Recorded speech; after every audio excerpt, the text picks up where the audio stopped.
me avisa.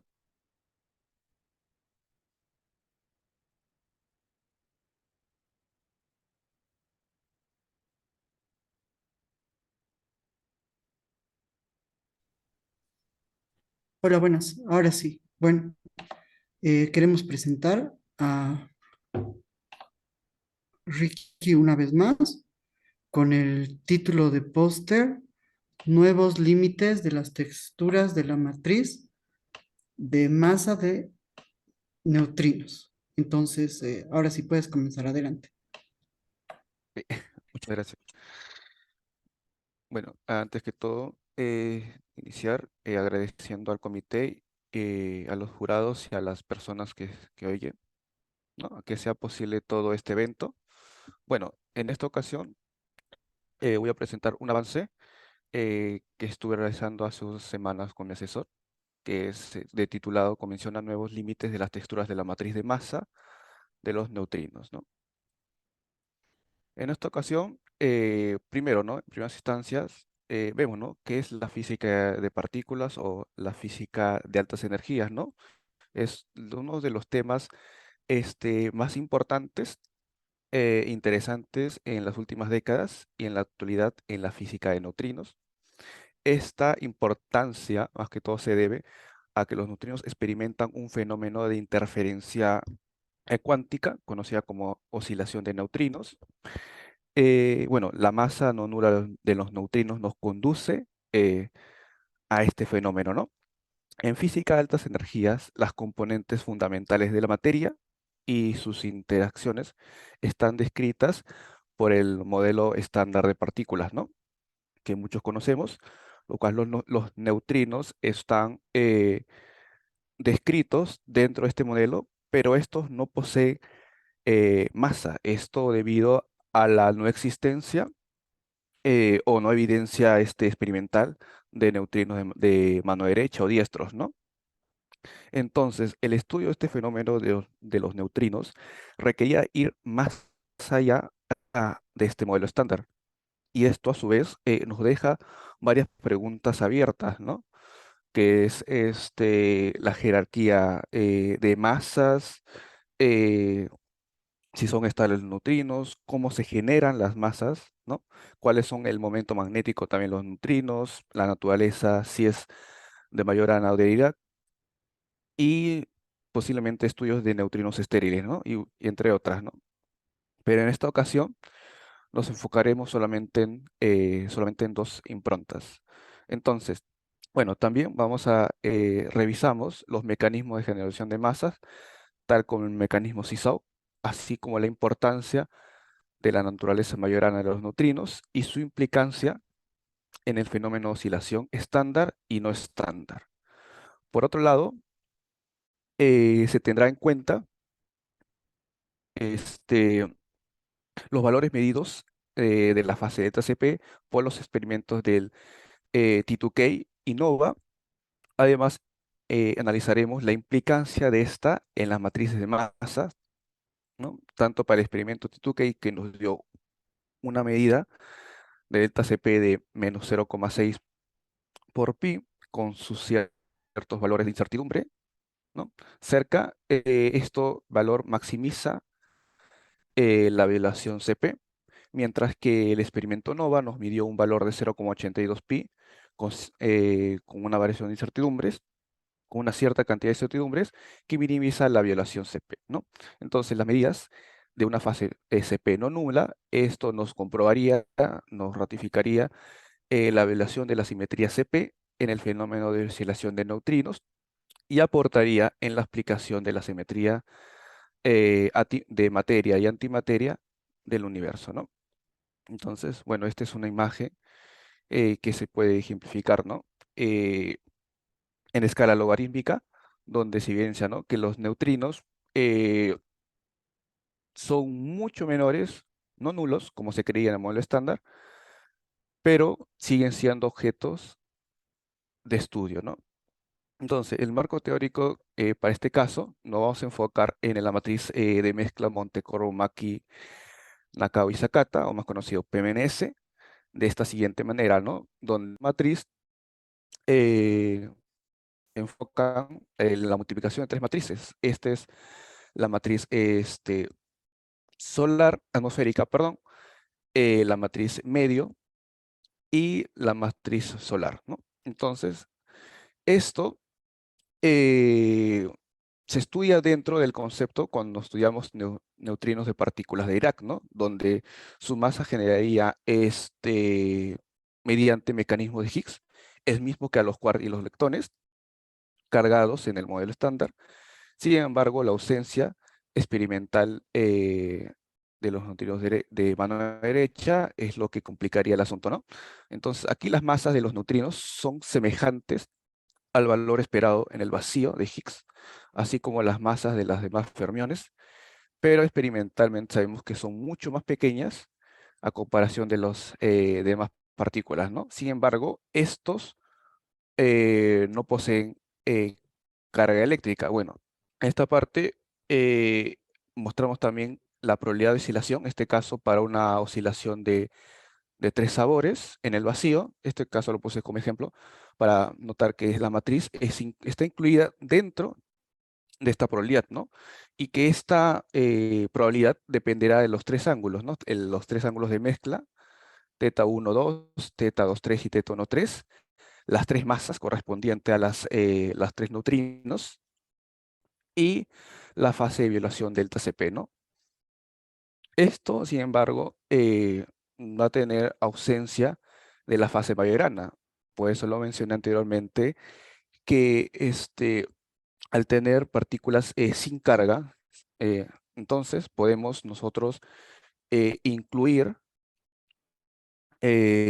espinores majorana o una naturaleza majorana, ¿no? Entonces, hacemos una reconstrucción de la matriz de masa, que sería igual a la matriz de Majorana, que vendría a ser el producto de la matriz PMNS, por su diagonal. Aquí el P, aquí es donde nosotros ya introducimos las fases de Majorana dentro de la matriz. Y esto lo multiplicamos por su traspuesta y por la diagonal, en la matriz diagonal de masas, ¿no?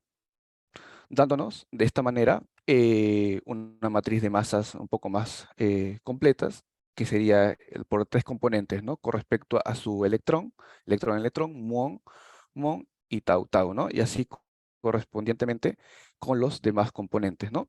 Entonces, cada componente parametrizado está en términos de los 8 parámetros, ¿no? Como bien indique, los tres ángulos de mezcla, la fase de Dirac, las dos fases de Majorana, que ahora los incluyo, y las diferencias de masas solares y atmosféricas, ¿no? Y también se tendrá en cuenta para este estudio la jerarquía de masas. Como no se tiene una jerarquía establecida para los neutrinos, vamos a considerar ambas, ¿no? En el cual ambas van a tener ciertas restricciones, ¿no? En este caso, para una matriz de jerarquía normal, va a prevalecer tanto la masa 3 y la masa 2, pero se va a despreciar lo que es el valor absoluto de la masa 1, ¿no? Y para la jerarquía invertida, de igual forma, prevalece los valores de masas absolutas, masa 1, masa 2, y se despreciaría la masa absoluta 3, ¿no? Teniendo en cuenta las aproximaciones de las ecuaciones anteriores 4 y 5, los parámetros vendrían de esta forma. Por simplicidad, puse las primeras matrices. De hecho, hay una gran gama, pero para cuestión de póster. Y la tabla de los parámetros de oscilación con datos atmosféricos CK, ¿no? Estos parámetros son tomados de esta tabla, perdón, de aquí. Y esta tabla son datos actuales dentro para el estudio de neutrinos, ¿no? Bueno, en esa página es oficial, prácticamente donde te bota resultados está actualizados de nuevos parámetros de oscilación para que se pueda ver el comportamiento del mismo, ¿no? Y bueno, los resultados que tienen el T2K y el NOVA están trabajando ambos experimentos están trabajando para realizar con respecto a las oscilaciones de neutrinos utilizando mediciones de conjunto de datos en experimentos que midieron con parámetros distintos, ¿no? En este caso, para el T2K, nos midió un valor de delta CP de menos 0,6 con sus incertidumbres más 0,22 y menos 0,18 por pi. Y para el NOVA, un delta CP de 0,82 con ciertas incertidumbres por pi, pues, ¿no? Entonces, en la parte de resultados, vamos a ver, ¿no? Todos los parámetros actuales dentro del NuFit, los parámetros, los componentes, los parámetros de delta CP obtenidos recientemente por los experimentos, y esto en conjunto con los conceptos ya establecidos, ¿no? Entonces, el mejor ajuste, para este caso vamos a tomar un sigma para cada uno. Bueno, para un caso normal ya lo mencioné, para un caso invertido, para masas invertidas, tendría este Buenas, valor. perdón. Ujú. Aprovecho para recordar a todos que tienen un tiempo limitado, entonces te pido por favor que ahora solo quedan 2 minutos y podamos cumplir con el tiempo. Ah, Solamente eso. Gracias. ok, muchas gracias, muchas gracias. Ok, avanzando un poco más esto. Bueno, ya, estas son las matrices para la jerarquía normal, la jerarquía inversa. De esto obtenemos valores tanto para fases encendidas y apagadas. ¿Cómo me refiero a esto? Apagadas con fases mayoranas igual a cero y encendidas con fases de Majorana iguales a 3 pi medios, ¿no? En este caso se utilizó ambas jerarquías en ambas experimentos, ¿no? Aquí se puede notar, más que todo aquí voy a dar las conclusiones, con respecto a que no hubo una variación significativa con respecto a la primera parte, a comparación del último, ¿no? Estas son las gráficas, las isocontornos, que muestran la matriz de la componente nu en función de los ángulos de mezcla de θ 2,3 y θ 1,2. Estos son los valores mínimos máximos que tiene la componente, y de igual forma para el nu de tau tau, ¿no? Entonces las conclusiones que podemos llegar a esto, entonces podemos observar que una jerarquía invertida ambos presenta idéntico valor en la componente ME, tanto para fases de Φ0 y Φ2, 0, con un valor de 19,949 por 10 a la menos 1 mega milielectronvoltios, y fases encendidas para un valor de 16,944 por 10 al menos 1 megaelectronvoltios, ¿no? Y de misma forma, para una jerarquía normal, la diferencia de componentes están más enmarcadas fuera de la diagonal, o llamado offline, más que todo en las fases encendidas, y en la jerarquía inversa, la diferencia es menos pronunciada en la diagonal de las fases encendidas, ¿no? Bueno, estas son las referencias con el cual me basé tanto para la fase diagonal, ¿no? Las colaboraciones de los experimentos que son recientes 2020-22, y con los demás artículos que fueron importantes para el desarrollo de este póster. Bueno, mm, muchas gracias. Muchas gracias por tu presentación, por la presentación del póster. Quiero una vez más, tal vez, llamar al doctor Oscar, si está en la sala, por favor. Bueno, entonces, una vez más, muchas gracias. Y ahora damos paso a Oriana. Oriana, ¿puedes presentar, por favor, tu pantalla? Ok, hola, ¿se me escucha? Sí, sí te escucho. Súper. ¿Me pueden permitir compartir pantalla, por favor?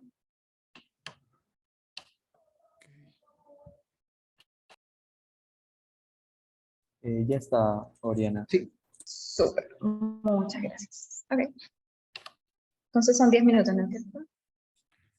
sí, entonces, bueno, a continuación va a presentar el póster Oriana Labrín con el tema Simetrías en electromagnetismo en el cono de luz. Entonces, adelante. Ok. Bueno, hola a todos. Mi nombre es Oriana Labrín. Soy estudiante de la Pontificia Universidad Católica Valparaíso, Chile.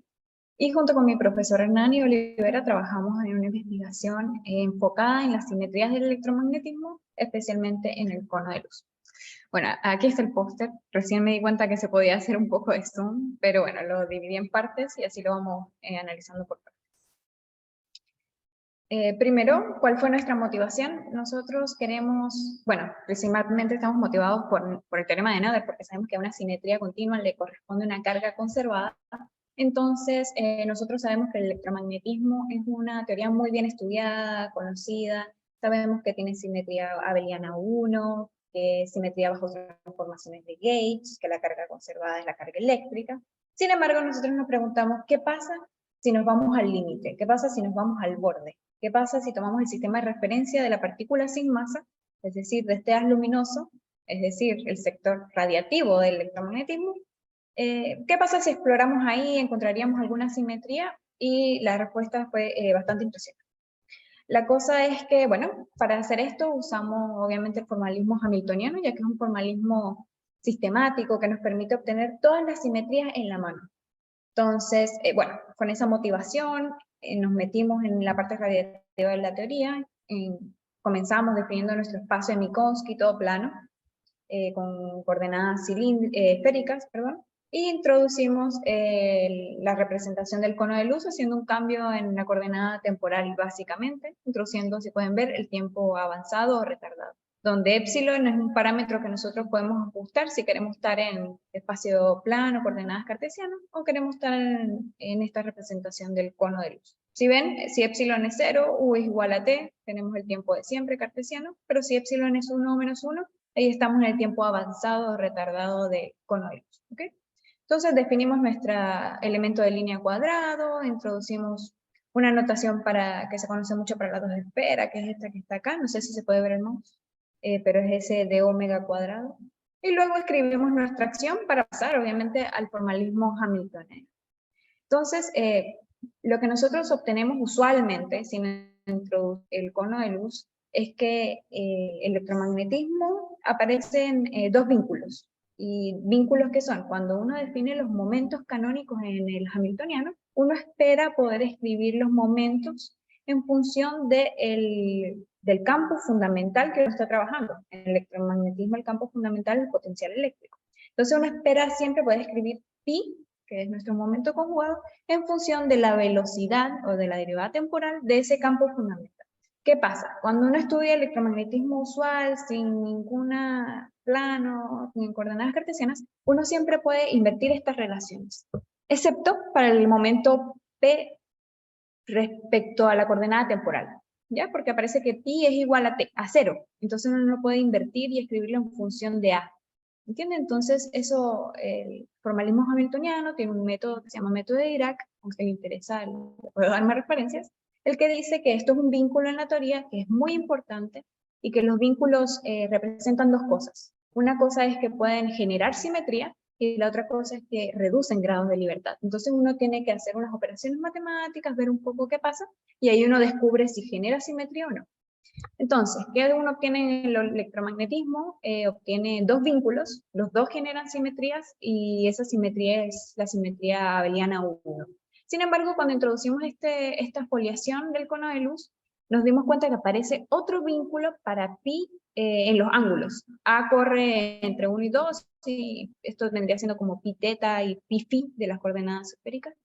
Entonces aparece un nuevo vínculo en el electromagnetismo y este resultado es totalmente nuevo, no aparece en la literatura y es un resultado que esperamos que se publique en un paper el mes que viene y es muy interesante. Nosotros lo que hicimos fue, ok, encontramos un vínculo, entonces ¿qué será? Porque la teoría dice vínculo o genera simetría o reduce el grado de libertad. Entonces, ok, dijimos vínculo, calculemos qué es. Bueno, y para eso hay que hacer un poco técnico, hay que calcular los corchetes de Poisson del vínculo entre sí mismo, aparece una matriz, que es una matriz simpléctica, y si es invertible o no, nosotros vamos a saber si genera simetría.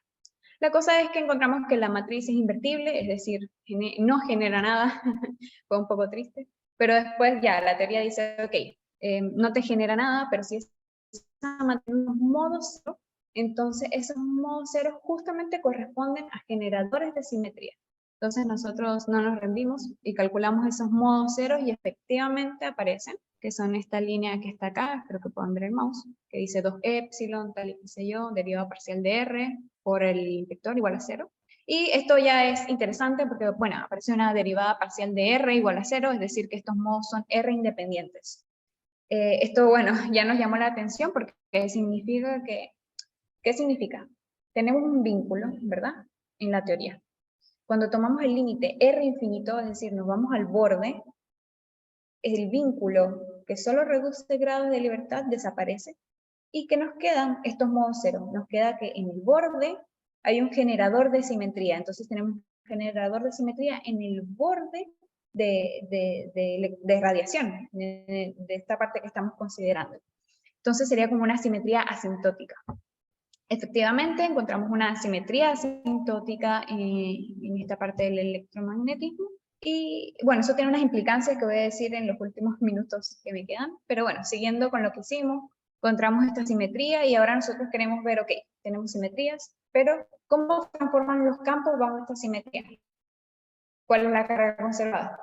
Entonces, escribiendo generadores que uno hace, escribe un generador que incluya, por ejemplo, las simetrías gauge, que no nos interesan mucho, y escribe un nuevo generador, este generador S, o generador SOP, que incluye la simetría asintótica que encontramos. Y ok, dijimos, veamos cómo transforman los campos para estas simetrías. Nosotros sabemos cómo transforman bajo U1, que son esta primera línea que dice delta teta, que es cómo transforman los campos bajo U1. Efectivamente vemos que A transforma como transformaciones de gauge, ahí está, y pi no transforma porque pi es relacionado con el campo eléctrico. De hecho, es el campo eléctrico. Entonces nosotros sabemos que el campo eléctrico y el magnético no transforman bajo transformaciones de gauge. Sin embargo, cuando hacemos la transformación para los campos de la simetría que encontramos, vemos que aparece un poco algo más abstracto, ¿ok? ¿Se puede decir algo para cómo transforma? Sí, se puede decir algo, porque transforma como un parámetro eta, que les voy a decir que depende de las coordenadas teta y phi. Entonces se puede ver como una traslación angular. Y bueno, la transformación para pi es un poco más abstracta, hay una derivada covariante, con los profesores aún seguimos viendo la interpretación física de cómo transforma pi, pero la transformación la tenemos. Y por último vemos las cargas conservadas. Bueno, para la carga eléctrica se obtiene lo mismo.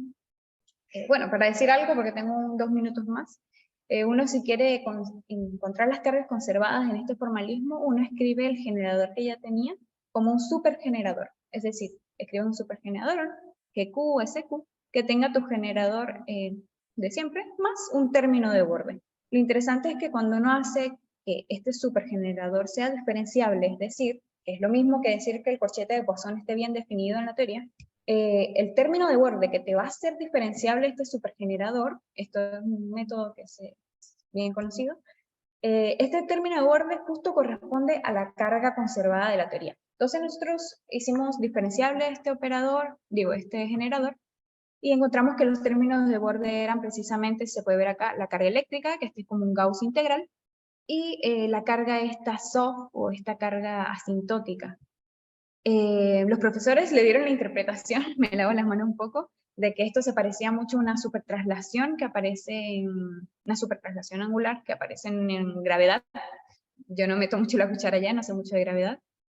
Sin embargo, esa es la interpretación más o menos que le han dado por ahora. Esperemos que no cambie hasta el mes que viene que se publique. Y bueno, eso, encontramos estas dos cargas, me quedo un minuto y termino. Estas dos cargas, por último, quisimos ver si estaban relacionadas, si había algo interesante, y efectivamente estas dos cargas, eléctrica y estas dos que encontramos, están relacionadas en el sentido de que unas son pares canónicos conjugados del otro, es decir, hacemos el corchete de Poisson, podemos hacer el álgebra entre las cargas, y nos dimos cuenta, bueno, que aprecia esta extensión central que es de suma importancia, porque tiene implicancia física, es algo físico, creo que en otra teoría, si mal no me equivoco, la extensión central significa o da cuentas de la entropía del agujero negro, gravedad. Entonces nosotros queremos ver también qué interpretación física tiene en electromagnetismo esta extensión central del álgebra. Muy bien, con esto termino, llevo 10 minutos justo. Gracias por la acción, Oriana. Ahora sí, damos la bienvenida al doctor Oscar. Si tiene alguna pregunta para Oriana, por favor.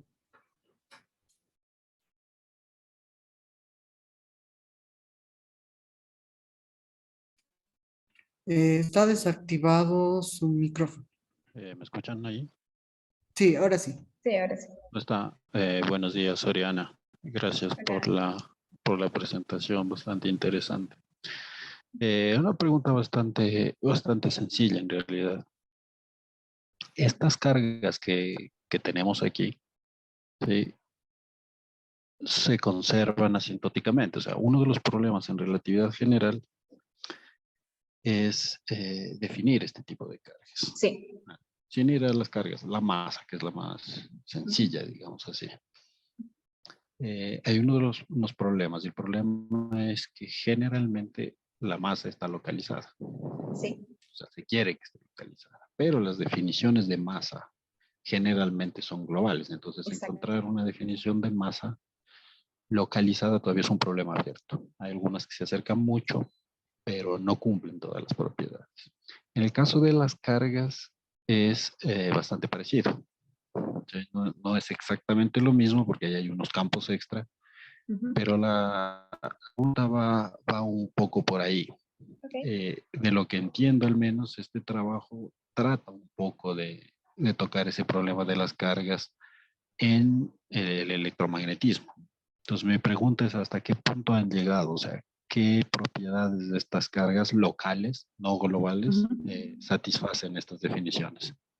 Bueno, lo que hemos llegado es que estas cargas, más que cargas, yo lo llamaría cantidad conservada, porque como ve, se relaciona más como con una traslación. De hecho, podríamos hasta asociarlo con modos de Goldstone, porque claro, nosotros tomamos un límite, nos fuimos al borde. Nosotros estamos en el borde para, bueno, como usted dice, tener bien definidas las cargas dentro, ¿ya? Entonces, tomando el borde, todo dentro está bien definido. Y en el borde aparece esta carga o esta cantidad conservada asintótica. No sé si está relacionada con la masa en ese sentido, pero yo lo llamaría más como una cantidad conservada que tiene que ver con algo, una traslación angular, que también puede estar relacionada con modos de Goldstone, porque claro, cuando nos vamos asintóticamente muy lejos, estamos en espacio plano, entonces es como un vacío en el que nuestra partícula tiene una energía mínima, y eso se puede relacionar con esto que digo, como unos bosones de Goldstone, una cosa así. No sé si eso tiene algo que ver. Gracias. Sí, sí hay algo que ver. La masa es un ejemplo de un comportamiento en realidad. Estas cargas son cargas conservadas, Ujú.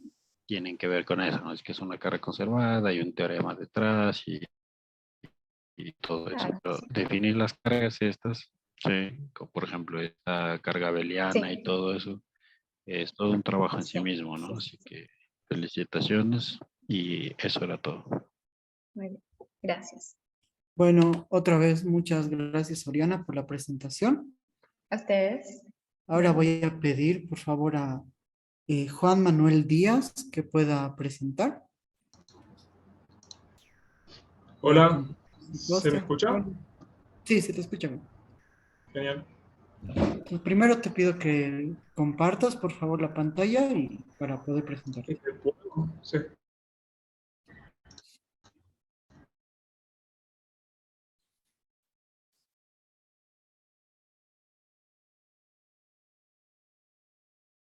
Genial.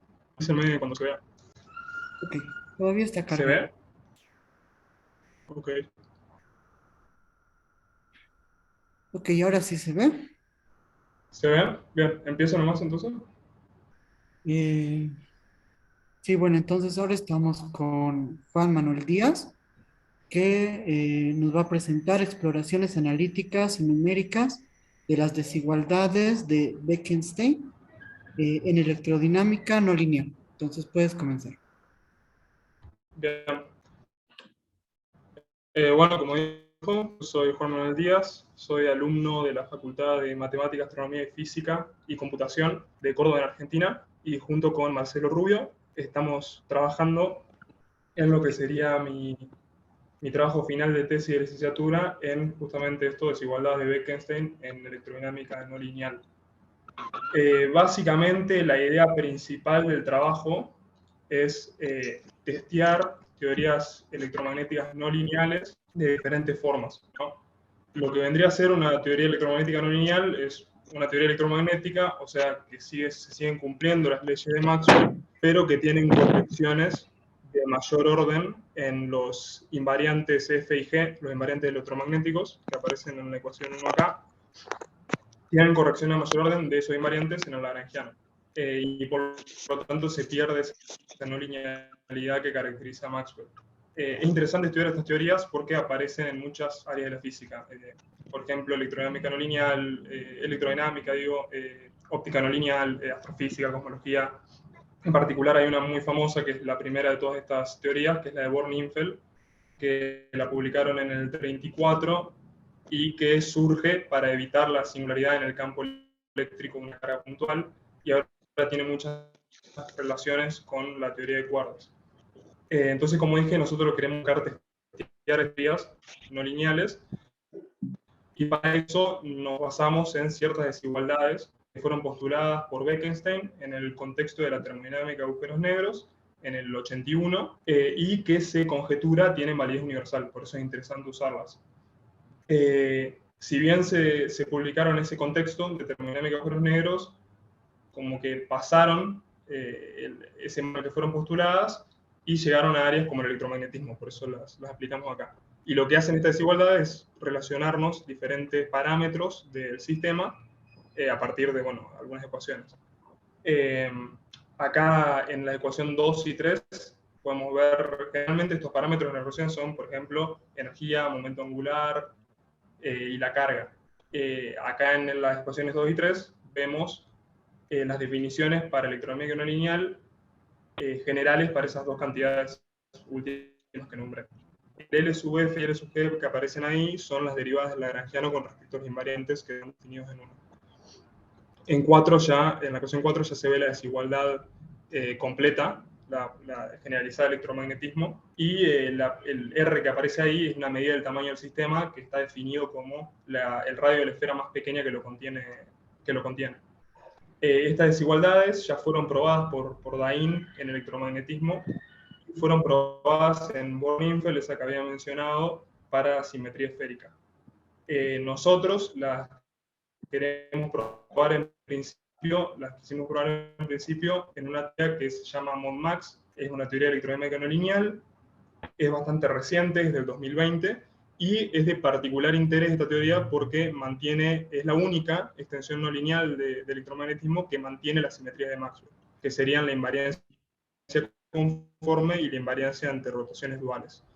Ahí en la ecuación 6 se puede ver el lagrangiano de la teoría, aparece un parámetro gamma, ese parámetro en principio puede tener todos los valores entre los reales, después se vio que debería ser mayor o igual a 0 por cuestiones de causalidad, pero bueno, puede ser cualquier valor positivo o 0, y esto es una característica bastante común de estas teorías, que sus lagrangianos dependen de algún parámetro y que en cierto límite de ese parámetro se obtenga de nuevo Maxwell. Por ejemplo, en el caso particular de MONMAX se obtiene con gamma igual a 0. En la ecuación 7 se puede ver el tensor energía-momento. Lo que se ve es que es igual al de Maxwell, las componentes, que es ese con el sub m, pero que tiene un factor al costado que depende de ese gamma. Vemos también que si le ponemos gamma igual a 0, se usa Maxwell nuevamente. Y bueno, antes de pasar a este tema de la desigualdad y todo eso de los testeos, lo que buscamos hacer, que es un poquito más importante, es ver si la teoría tenía un problema de valores iniciales bien puesto. Y eso quiere decir que si se tiene un dato inicial suave, existe una solución única de la ecuación de evolución y que depende continuamente del dato inicial elegido. Es bastante importante esta propiedad porque nos garantiza la predictibilidad de la teoría y la estabilidad de las simulaciones numéricas que después queríamos hacer con esta teoría en particular. Y ahí entonces probamos lo que sería el resultado más importante del trabajo y que es que MONMAX es simétrico hiperbólica. Que sea simétrico hiperbólica implica que tiene un problema de valores iniciales bien puesto porque es una condición más fuerte incluso. Bien, una vez que probamos eso, fuimos directamente a las desigualdades. Lo que llegamos a obtener es de la desigualdad esta, la 4 que aparece ahí abajo. Lo que vimos es que en el caso particular, donde la carga es igual a 0, la desigualdad sí se cumple. Pero cuando ya la carga es diferente de 0, se empieza a complejizar bastante la cosa y pudimos probar que con el momento angular igual a cero, la desigualdad es válida en simetría esférica, como en Born-Infeld. Después pasamos bueno, a modelos numéricos, fuimos a simulaciones numéricas. Lo que hicimos es un modelo unidimensional donde evolucionamos bueno, las ecuaciones de Maxwell X se ven en 8 y con las relaciones que aparecen en 9. Ahí ya empezamos a ver las diferencias con Maxwell, que por ejemplo el vector de desplazamiento depende tanto del campo eléctrico como del campo de inducción magnética, y los coeficientes que aparecen, el epsilon y el nu, esto no son constantes, sino que son funciones de los campos y son bastante complicadas. Son las derivadas, ahí se ve el costadito, que están relacionadas con las derivadas de la energía, ¿no? Por respecto a los invariantes. Por lo tanto, se complejiza bastante la evolución. Tomamos un modelo en el que la densidad de carga fuera constante para preservar los vínculos que se ven ahí en 10, y utilizamos condiciones de contorno periódicas con datos iniciales gaussianos. Lo que se ven acá son unos grafiquitos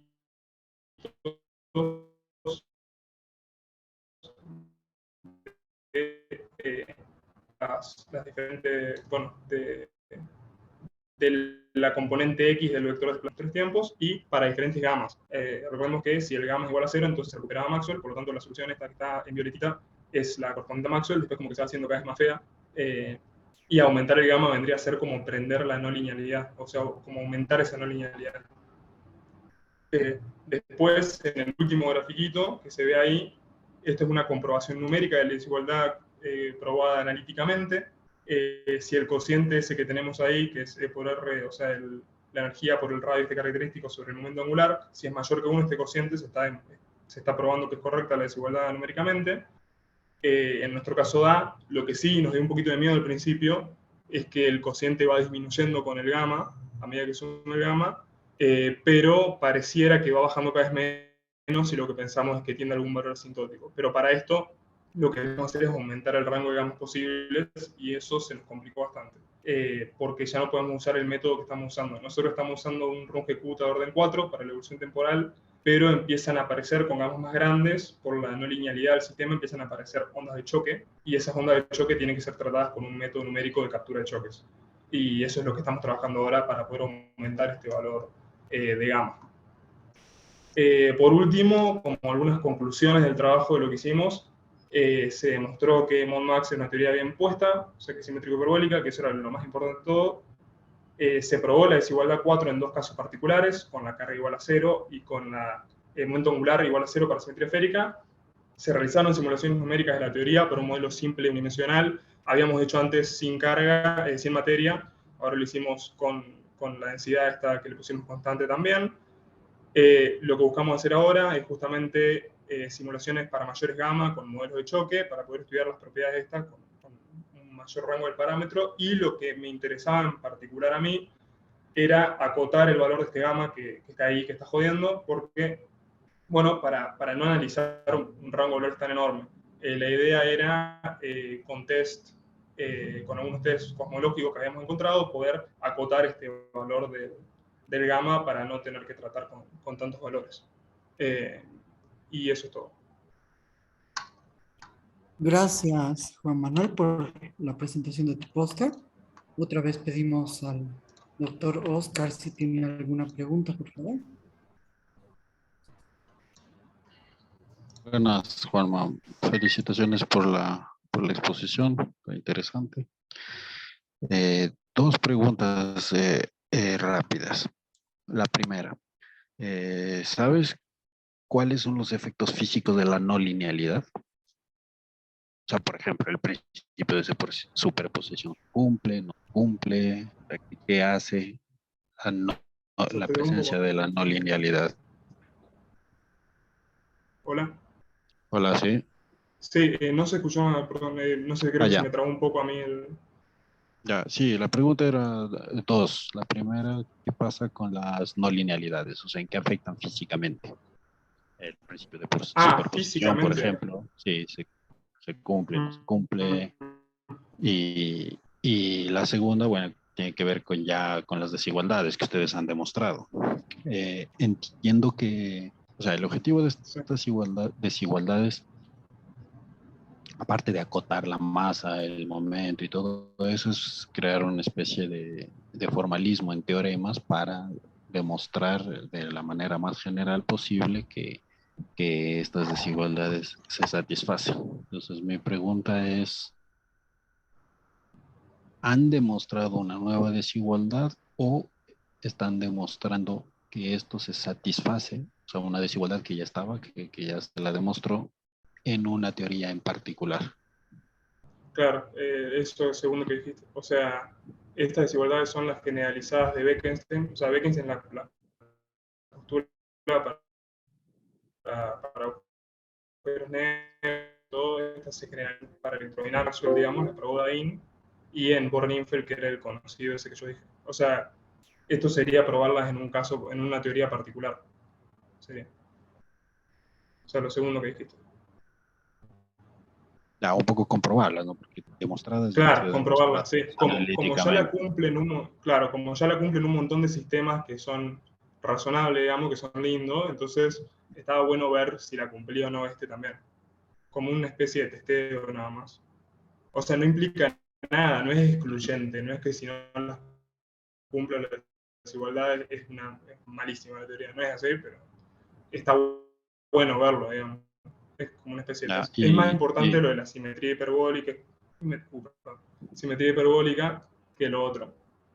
Uy, se me... creo que soy yo, que me anda medio mal el wifi. Sí, pero te escuchamos, o tal vez podrías apagar tu cámara, sí podría mejorar un poco, pero bueno. Dale. Ok. sí, un poco tiene que ver con eso, ¿no? O sea, que si el problema de valor inicial está bien definido, o sea, que la superficie de Cauchy está bien y todo funciona correctamente, entonces se puede trabajar en eso.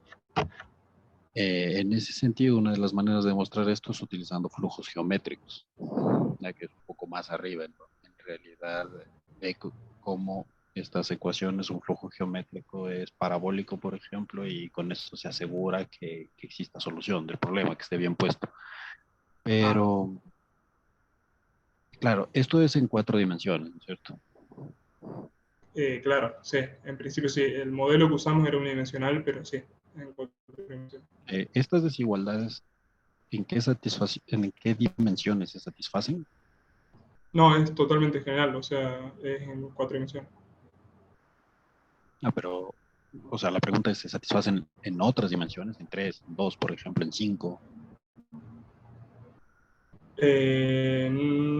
O sea, la verdad no sé cómo se generalizaría para más dimensiones, no sé si es algo más trivial o no, la verdad que no tengo ni idea, pero en principio en ningún momento al probar esto especificamos en qué dimensión trabajamos.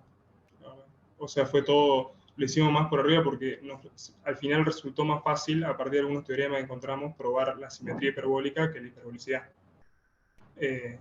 Y ahí no trabajamos con casi nada que tenga que ver, no trabajamos con la dimensión del espacio, nada.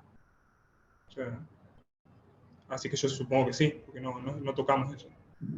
Sí, porque la electrodinámica cambia cuando, o sea, las teorías en general cambian cuando pasan de dimensiones diferentes, entonces la física cambia, ¿no?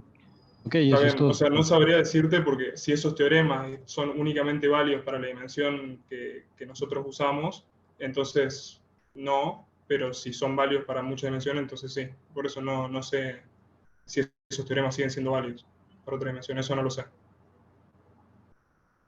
Ok, No sé si se entiende. muchas gracias, muy interesante. No, ok, gracias. Otra vez reiteramos los agradecimientos por presentar tu póster, Juan Manuel. Ahora voy a pedir por favor a Alan Sebastián Morales que pueda presentar en la pantalla su póster. Hola, buenas. Buenas. Me tienen que dar permiso. Ya, en breve te doy los permisos. Perfecto. ¿Se escucha bien? Sí, se escucha bien. Ya está. Ok. Bien, ahí compartí. No sé si se ve. Entonces, sí se ve, presentamos, a continuación va a presentar Alan Sebastián Morales el póster con el tema ondas gravitacionales producidas por un colapso isótropo y homogéneo. Adelante. Vale. Bien, bueno, el póster de Juan tenía un mes y no puedo hacer nada contra eso, pero vamos a intentar. Ondas gravitacionales producidas por un colapso isótropo y homogéneo. Cuando uno estudia ondas gravitacionales en los libros de texto, se suele encontrar que llegan a ellas mediante un formalismo perturbativo. Entonces la idea en este caso fue intentar evitar las perturbaciones hasta una instancia superior.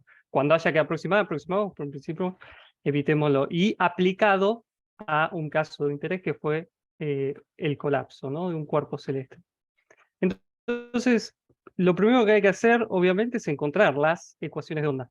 ¿Cuál fue el procedimiento? Bueno, partimos de la acción de Hilbert-Einstein, donde nos encontramos con dos términos, ¿no? El primero relacionado a la geometría del problema, de acá va a salir la geometría del problema, y el segundo relacionado a la masa y la energía, ¿no?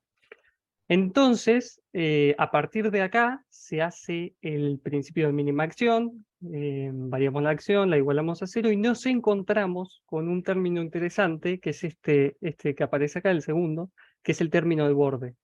Pero claro, tenemos la variación del tensor de Ricci y nada, tenemos que trabajar con esto y no es tan fácil. Entonces, definimos en este informe particular, definimos las variaciones de las conexiones de los símbolos de Christoffel. ¿Cómo los definimos? Los definimos así, con este B es un parámetro, este sigma vamos a ver a continuación qué es, y bueno, el tensor fundamental. Este sigma que aparece acá es el campo escalar asociado a la perturbación. Nosotros vamos a analizar la deformación que llamamos delta de psi, y el sigma es la traza asociada a esa deformación. Entonces nosotros vamos a estar analizando tanto sigma como delta de psi. ¿Cómo llegamos a las ecuaciones? Bueno, consideramos las ecuaciones dinámicas y un poco juntamos todo lo que estuvimos obteniendo, que obviamente no está acá porque son bastantes cuentas, y llegamos a la ecuación 5 y 6, que son las ecuaciones de onda para sigma y delta psi. Ahora lo interesante es aplicarlo a nuestro caso de interés, que sería el colapso. Lo primero que hay que hacer, el primer paso, es definir tu métrica, ¿no? Entonces, acá está definida en la ecuación 7, la métrica que se usó. Notar que esa escala de tiempo variable, estamos cayendo con el colapso, y aparece, bueno, acá aparece un gamma, un h. Esto está definido a partir del A. ¿Qué es el A? El A es el factor de escala, o sea, es la escala de mi sistema.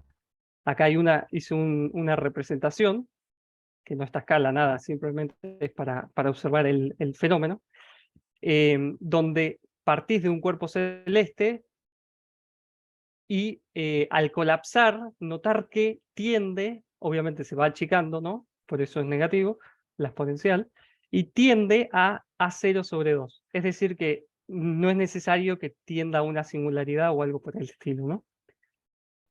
Bueno, justamente por eso H es negativo, ¿no? Porque A lo definimos como un colapso a puntos negativos. Ahora bien, bueno, está relacionado con lo que vieron el LIGO. LIGO en el 2017, si no me equivoco, se ganó un premio Nobel porque observaron la coalescencia de dos agujeros negros. Es parecido, no es exactamente como esto. En ese caso se liberó 3 masas solares como energía, que es una cantidad de energía absolutamente descomunal. Recordar que E es igual a mc cuadrado, pequeñas cantidades de masa implica grandes cantidades de energía. En nuestro caso, no, en este caso particular, no se libera tanta energía. Pero bueno, hay ciertas similitudes y después al final, con los resultados, se observó cierta similitud. Entonces, bien, sigamos.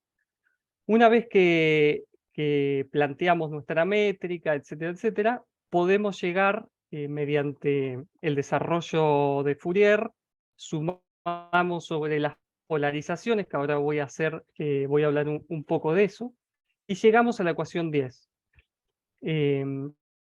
Establece, o sea, es la ecuación diferencial que rige la deformación es decir, las ondas gravitacionales.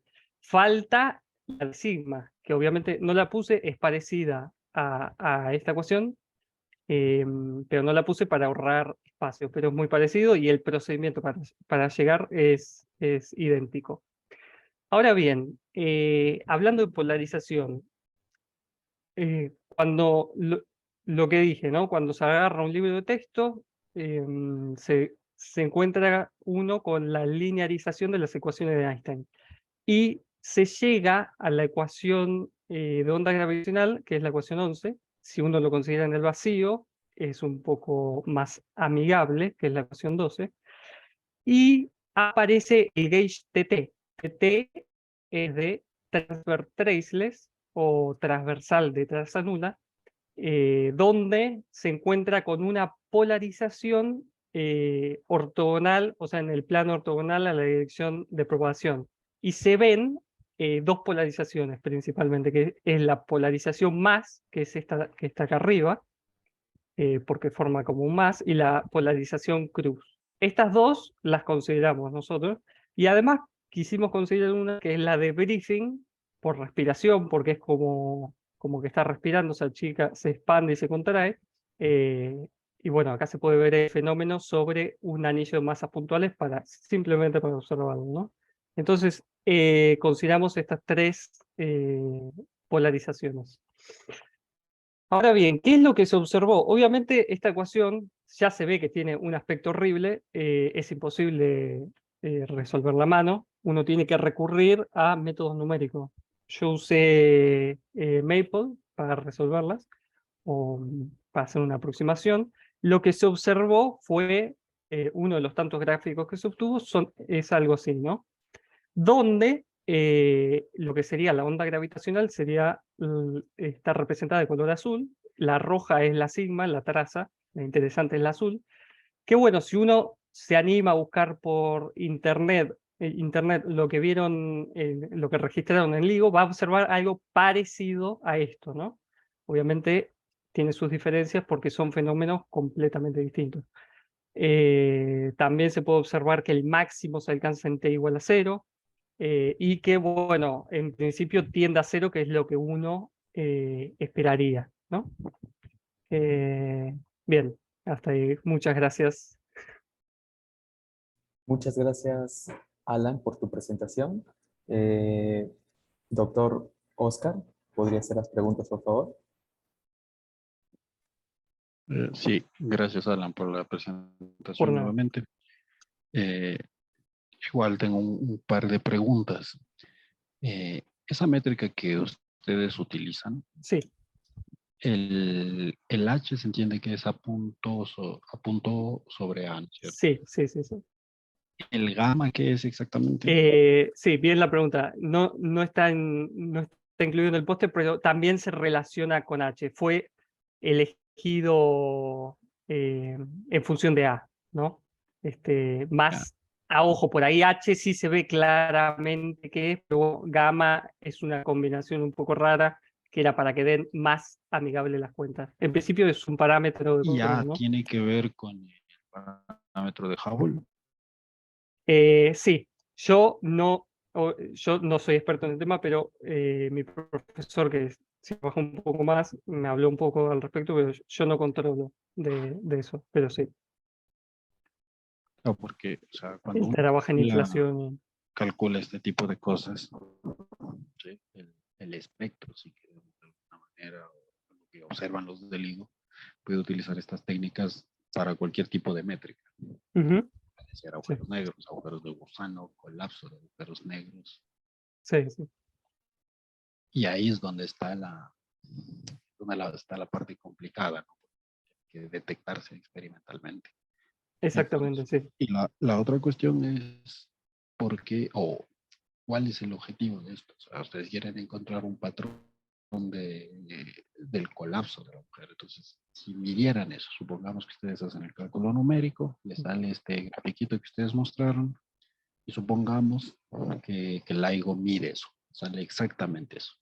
Entonces, ¿qué conclusión obtendrían o qué es lo que estaría midiendo el LIGO? A ver, en principio, bueno, obviamente la observación sería mucho más difícil por lo que hablé de la energía, ¿no? Pero bueno, si se pudiera observar esto, en- implicaría primero que obviamente hay otros métodos, además del perturbativo, de analizar o encontrar la ecuación de onda gravitacional. Y bueno, habría una explicación. Por ahí este fenómeno en particular no está tratado, por lo menos que yo sepa, ¿no? De colapso de un cuerpo celeste no está tratado, no está contemplado en esta aproximación perturbativa. Y nosotros pudimos dar eh, una descripción del fenómeno, ¿no? Claro, pues esas ondas se emiten en algún momento, ¿no? O sea, si es un colapso, es que va colapsando. Claro. Y esa onda se emite en algún tiempo. Al inicio, al principio, al final del colapso, ¿en qué momento? O se desconoce. Bueno, de hecho hablamos al respecto que la onda es una hipótesis, ¿no?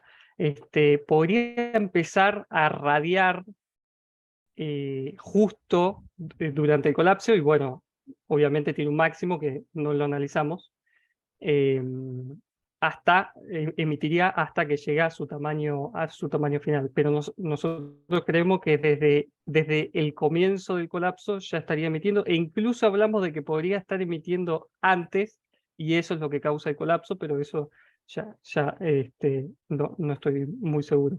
Es simplemente una hipótesis. Ok, eso es todo. Muchas gracias. A vos. Muchas gracias, Alan, por tu presentación. Estuvo muy interesante. Gracias, doctor Oscar. Eh, Ahora vamos a pasar con la última presentación de póster. Abel, ¿nos escuchas? Sí, buenos días. Buenos días, Abel. ¿Podrías, por favor, presentar tu póster para saber si todo está correcto? Sí, bueno, ok, buenas tardes. Disculpen un poco la bulla por el tema del trabajo. No, no hay problema. Ok, y vamos a pasar a presentar el póster. Más que todo vamos a comentar la primera parte del trabajo en la cual estamos realizando. ¿Puedes compartir pantalla, por favor? Sí, esto estoy compartiendo, no se preocupe. Ya, ya, en Muy un bien. momentito, dame un segundo, por favor. Ah, ya, ok. Ya, ahí está. Ya, como última presentación de póster, tenemos a Abel Aguilar. Él presentará el tema lentes gravitacionales fuertes para perfiles de materia oscura. Adelante, Abel, te dejo con tu exposición. Muy bien. Muy bien, muchas gracias. Nuevamente, muy buenas tardes a todos los presentes. A continuación vamos a pasar a presentar el avance, ¿no?, del trabajo que estamos realizando sobre lentes gravitacionales fuertes para perfiles de materia oscura. Últimamente, el estudio de lentes gravitacionales fuertes está siendo de mucha relevancia para poder estudiar lo que es la distribución de materia oscura que se encuentra presente en las galaxias, ¿no? Y el mecanismo por el cual nosotros podemos estudiar estos perfiles es mediante el uso o mediante las observaciones de los fenómenos ópticos gravitacionales que llegan a ser ocasionados, ¿no?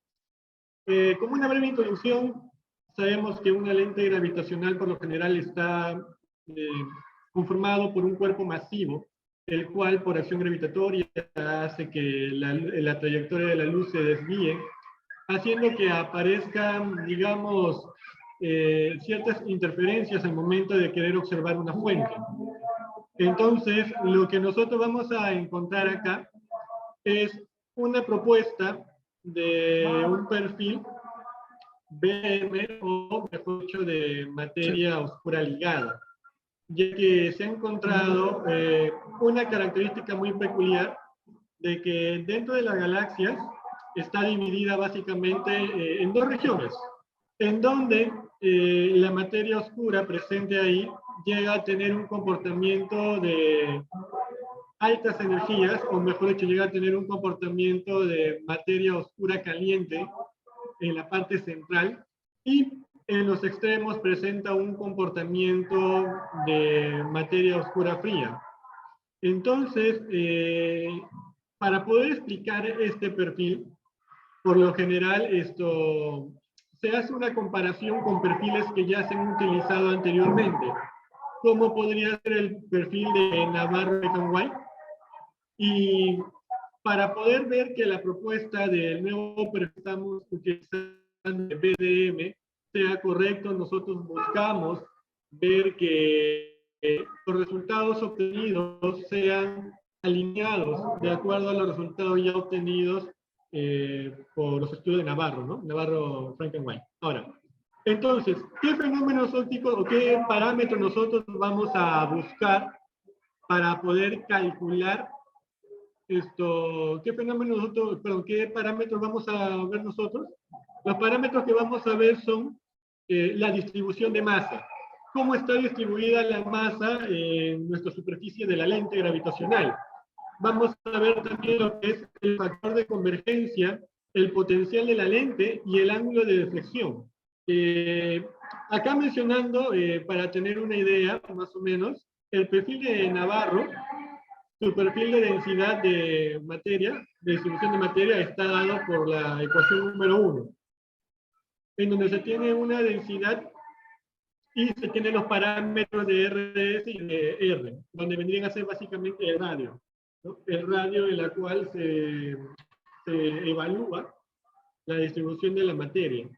Entonces, los parámetros que nosotros queremos encontrar para poder obtenerlo, vamos a hacer un tratamiento similar a como si estuviéramos hallando la distribución de carga, pero en este caso distribución de materia.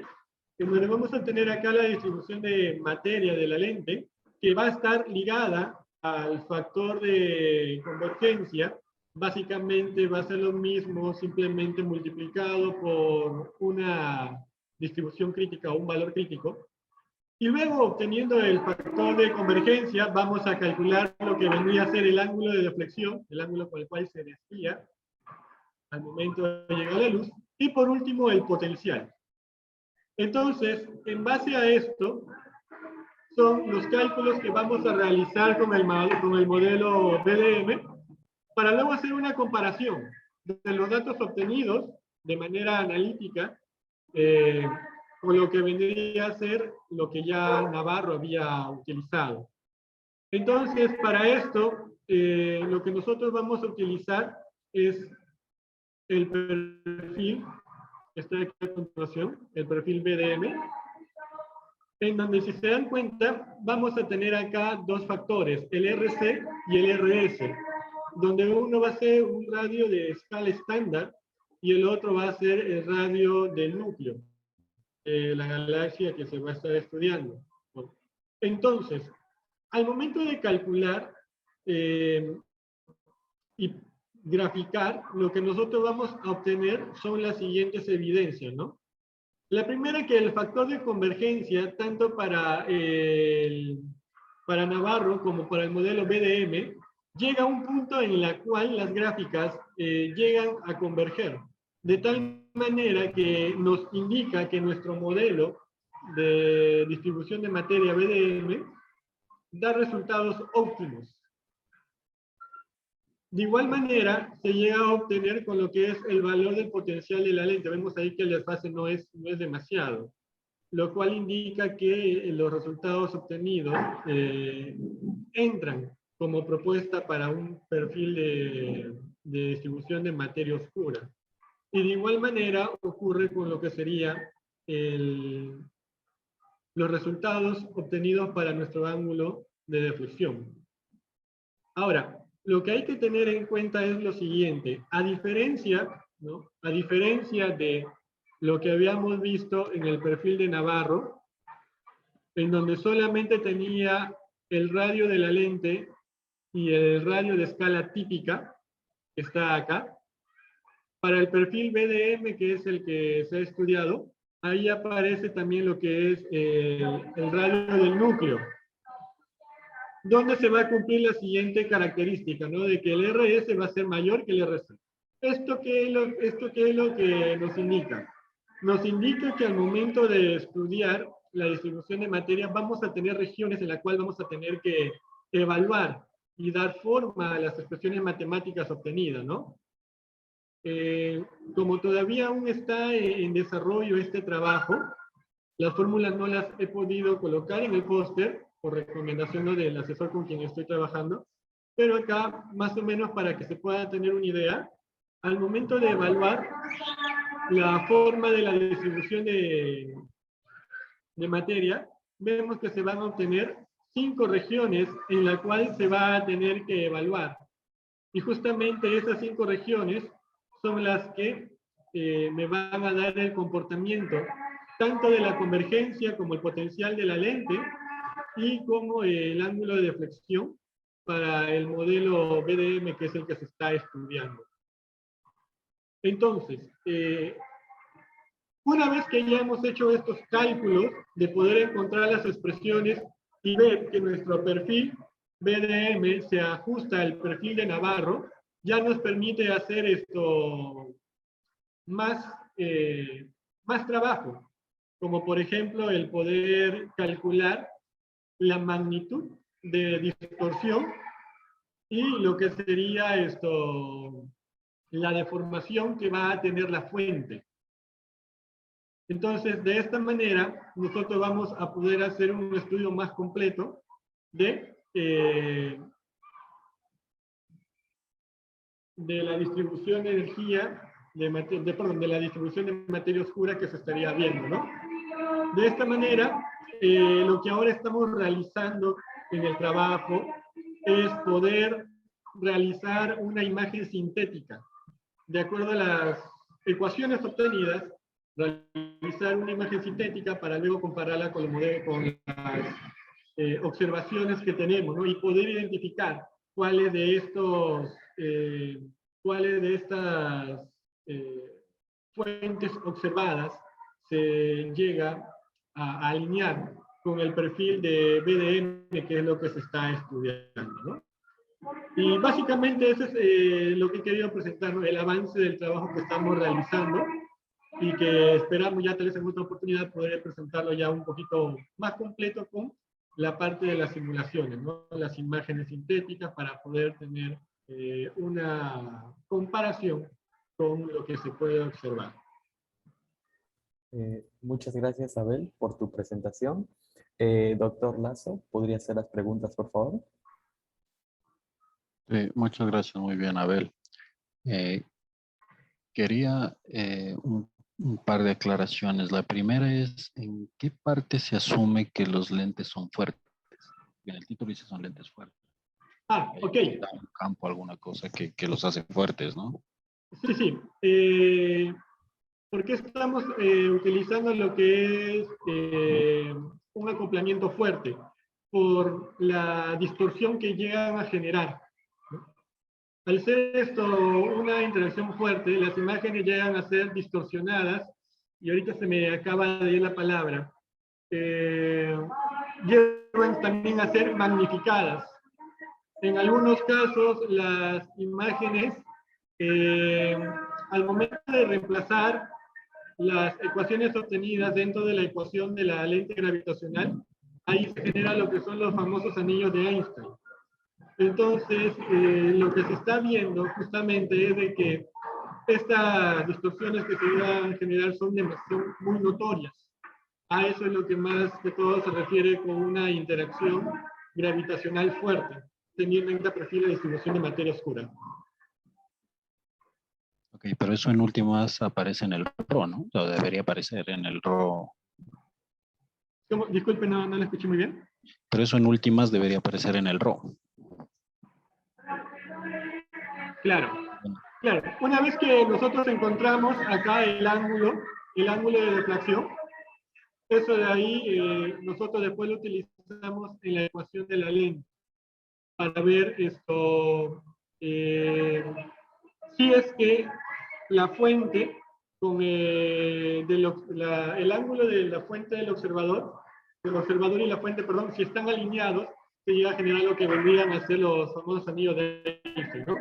Ahora, justamente con el factor de convergencia se llega a trabajar para luego poder ver, ok, se genera esta distorsión, pero ¿qué tanto la imagen cambia? ¿Qué tanto la imagen se distorsiona?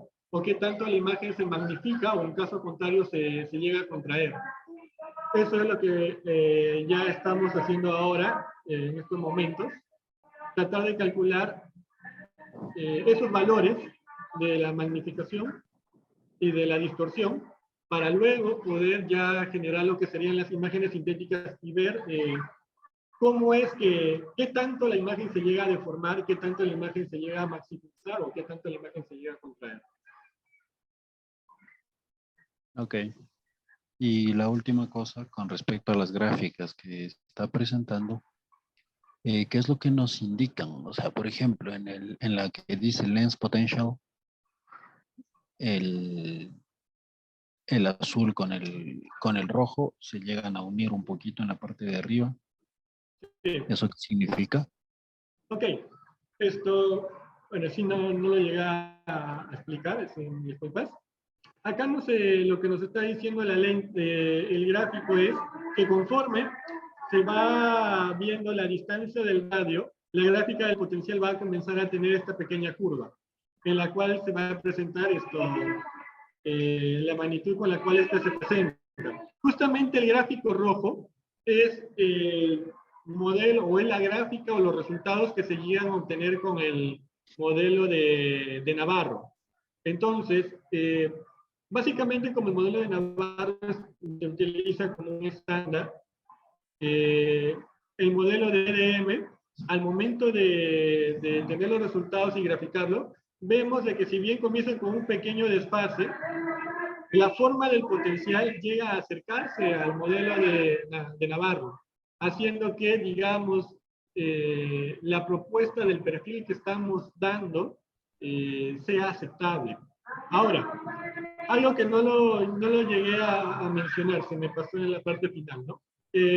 Como habíamos dicho que los parámetros con los cuales acá se está utilizando en BDM son el radio del núcleo y el radio de escala típica, y están en una relación, cuando la relación entre ellos llega a ser demasiado grande, básicamente el perfil de BDM llega a reproducir lo que sería el perfil de Navarro.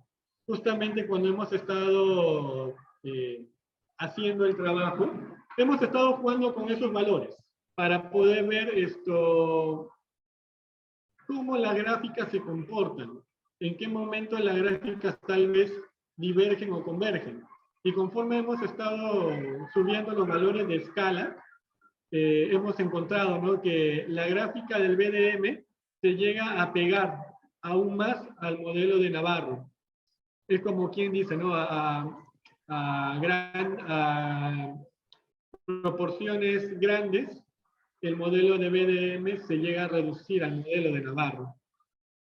Y eso es lo que hemos podido observar al momento de tener los resultados de la potencial de la lente, del ángulo de reflexión y del factor de convergencia. Perfecto. Muchas gracias. Muy bien. Muchas gracias, Abel, por tu presentación. Muchas gracias. Con esto ya damos por finalizado esta sesión de póster. Cabe resaltar que hubo un ponente que no se encontró por temas de salud, Juan Camilo Guzmán. Él iba a presentar un póster titulado Construcción de un lagrangiano localmente supersimétrico para una teoría pura de supergravedad. Él no se encuentra en esta sesión, así que es importante resaltarlo. Nuevamente, el charlista Juan Camilo Guzmán nos está presentando. Listo. Agradecemos mucho a todos los expositores de los póster y también al doctor Oscar Lazo por estar presente como jurado y en este primer Congreso Iberoamericano de Estudiantes de Física. Muchas gracias a todos. Tenemos de aquí, siguiendo el brochure, a las 2 de la tarde, GMT-5, a las 2 de la tarde, GMT-5, continuamos con la charla magistral a cargo del doctor Leonardo Basile y luego el taller de látex a cargo del doctor Humberto Saint Martín. Entonces, regresamos de aquí a 1 hora aproximadamente para la segunda charla magistral. Muchas gracias nuevamente. Gracias, hasta luego. Muchas gracias por la invitación.